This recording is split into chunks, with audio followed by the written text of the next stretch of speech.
मित्रों, सृष्टि की गति को आगे बढ़ाने के लिए हर एक मनुष्य विषय भोग करता है, लेकिन वह कहते हैं ना कि हर एक चीज की सीमा होती है और आवश्यकता से ज्यादा कोई भी चीज आपको सिर्फ विनाश की ओर ही लेकर जा सकती है। यही चीज हुई अमरावती के राजा ययाति के साथ। इतिहास का एक और रोचक किरदार, जिसकी कभी न खत्म होने वाली विषय भोग की अभिलाषा उसे ले डूबी। तो आइए जानते हैं क्या था ययाति की इस अतृप्ति का कारण और उसका अंजाम क्या रहा। तो नमस्कार मित्रों, और स्वागत है आज के इस वीडियो में एक बार फिर।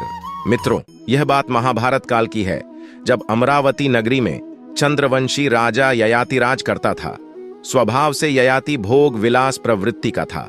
अपनी पत्नी देवयानी को गर्भवती करने के बाद वह अपना समय बड़ी ही कठिनाई से गुजार पा रहा था।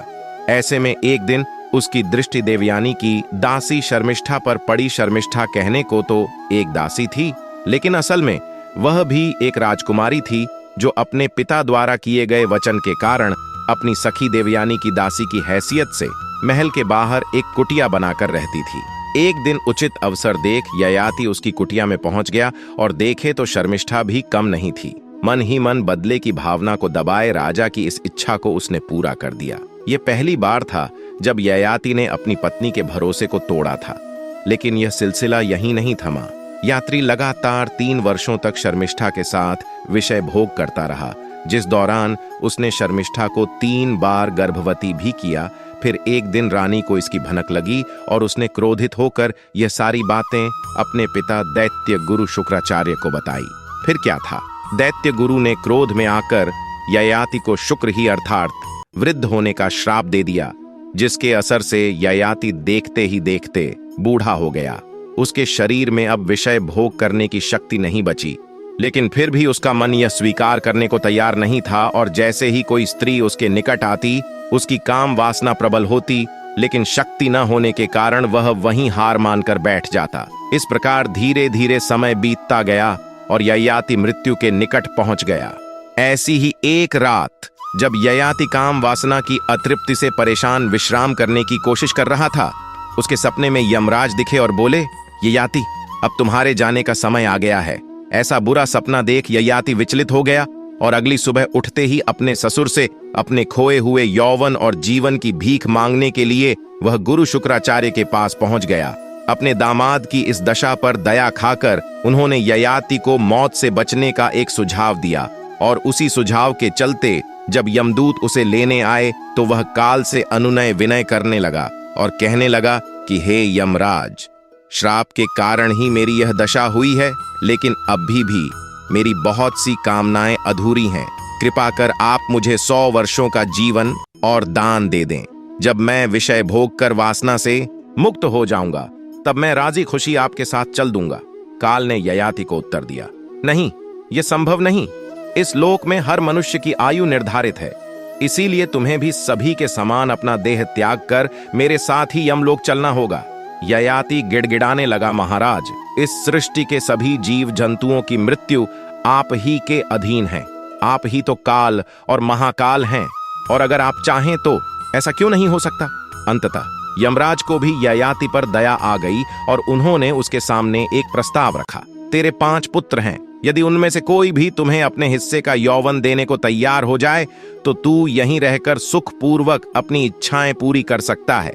यह प्रस्ताव सुन ययाति भी निर्लज्ज होकर अपने पुत्रों के सामने यौवन की याचना करने चला गया। उनके 5 पुत्र अभी सुंदर और जवान थे, अस्त्र विद्या में निपुण थे और गुणवान भी थे। ययाति ने अपने 5 बेटों से एक एक करके प्रार्थना किया, अपनी जवानी थोड़े दिन के लिए मुझे दे दो। उन्होंने कहा, प्यारे पुत्रों, तुम्हारे नाना शुक्राचार्य के श्राप से मुझे अचानक ही बुढ़ापे ने दबा लिया है। अभी तक मैंने भोग विलास की तरफ ज्यादा ध्यान नहीं दिया था। नियम पूर्वक कर्तव्य करने में ही मैंने अपना सारा समय बिता दिया। मुझ बूढ़े पर दया करो और अपनी जवानी कुछ समय के लिए मुझे दे दो, जो मेरा बुढ़ापा ले लेगा और मुझे अपनी जवानी दे देगा। वही मेरे राज्य का अधिकारी होगा। मैं उसकी जवानी लेकर कुछ दिन भोग विलास की इच्छा पूरी कर लेना चाहता हूँ।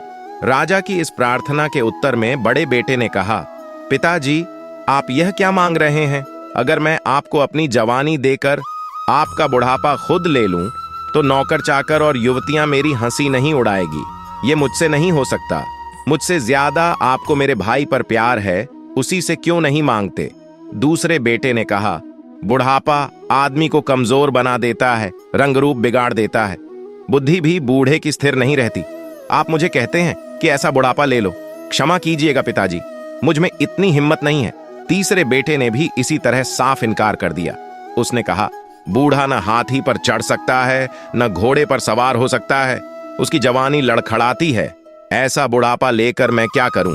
इससे तो मौत ही अच्छी है। नहीं पिताजी, मैं आपकी बात मान नहीं सकता। जब इस तरह 3 बेटों ने इनकार कर दिया तो राजा निराश से हो गए। उन्हें बड़ा क्रोध आया। फिर भी उन्होंने चौथे बेटे से बड़ी अनुनय पूर्वक कहा, प्यारे पुत्र, मैं असमय में ही बूढ़ा हो गया हूं। तुम थोड़े दिन के लिए मेरा बुढ़ापा अपने ऊपर ले लो और अपनी जवानी मुझे दे दो। कुछ दिन सुख भोग करने के बाद मैं अपना बुढ़ापा वापस ले लूंगा और तुम्हारी जवानी लौटा दूंगा। इतनी दया तो मुझ पर करो। चौथे बेटे ने कहा, क्षमा कीजिएगा पिताजी, बुढ़ापा पराधीनता का ही तो दूसरा नाम है। बूढ़े को बात बात पर दूसरों का मुंह ताकना पड़ता है। अकेला चलते हुए भी वह लड़खड़ाता है। शरीर का मैल दूर करने तक के लिए उसे दूसरों का सहारा लेना पड़ता है। मैं अपनी स्वाधीनता खोना नहीं चाहता। चारों बेटों से कोरा जवाब पाकर राजा ययाति के शोक संताप की सीमा न रही। लेकिन फिर अंत में दासी शर्मिष्ठा से उत्पन्न हुए सबसे छोटे पुत्र पुरु के पास जाकर कहा, बेटा पुरु, तुमने कभी मेरी बात नहीं टाली, अब तुम ही मेरी रक्षा कर सकते हो। शुक्राचार्य के श्राप से मुझे असमय में बूढ़ा होना पड़ा है। जरा देखो तो सारे शरीर पर झुर्रियां पड़ी हैं, शरीर कांप रहा है, बाल एकदम पक गए हैं।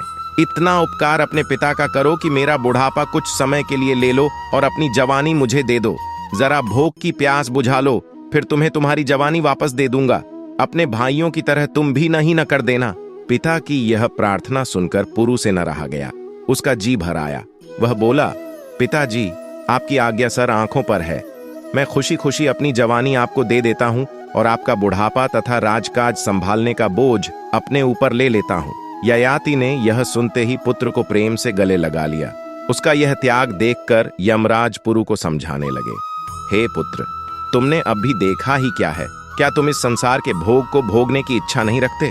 पुरु ने उत्तर दिया, यमराज, सांसारिक भोगों की अधिक आसक्ति ठीक नहीं, और मैं अपने पिता की यह दशा देखकर यह अंदाजा लगा सकता हूं कि अगर मैं भी इन आसक्तियों से आसक्त हो गया तो कल मेरी भी यही दशा होगी। पुरु की इस दूरदर्शिता का सम्मान करते हुए यमराज ने उसका यौवन ययाति को लौटा दिया। पुत्र से प्राप्त यौवन से ययाति एक बार फिर अपनी अंधाधुंध काम वासना को पूरा करने में लग गया, और कब इन सब में 100 वर्ष बीत गए उसे पता ही नहीं चला। फिर क्या था, एक बार फिर मौत उसके सामने आ खड़ी हुई। लेकिन पिछली बार की ही तरह इस बार भी ययाति काल से अनुनय पर अपनी अतृप्त इच्छाओं का हवाला देने लगा और उसने एक बार फिर 100 वर्षों की आयु को प्राप्त कर लिया। ये 100 वर्ष भी ऐसे ही बीत गए और इस तरह करते करते मौत उसके सामने 9 बार आई, लेकिन उसे हर बार जीवन दान मिलता रहा।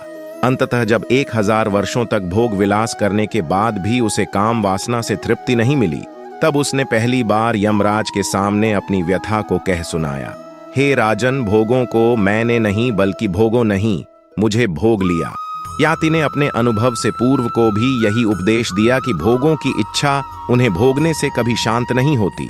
जिस तरह घी से आग और बढ़ती है, उसी तरह इस पृथ्वी पर जितना भी धन, जड़, सुवर्ण, पशु तथा स्त्रियां हैं, वह सब भी एक पुरुष के लिए पर्याप्त नहीं। ऐसा कहकर ययाति अपना सारा राजपाट और बचा खुचा यौवन अपने पुत्र पुरु को सौंप अपनी दोनों रानियों सहित वन में चला गया। उसने विदुर तुंग नामक पर्वत पर तपस्या की और वहीं पर अपने शरीर का त्याग किया। तो मित्रों, उम्मीद करते हैं कि भोग विलास की ज्यादा अभिलाषा आपको कहां तक ले जा सकती है, इसका अनुमान इस कथा के माध्यम से आपको हो गया होगा। आज ये प्रस्तुति अच्छी लगी हो तो इसे लाइक करें। इस तरह की सभी आध्यात्मिक और धार्मिक कथाओं के लिए हमारे साथ बने रहे। तो मित्रों, फिलहाल आज के लिए बस इतना ही। अब इजाजत दें और कमेंट बॉक्स में हर हर महादेव जरूर लिखें। आपका बहुत बहुत शुक्रिया।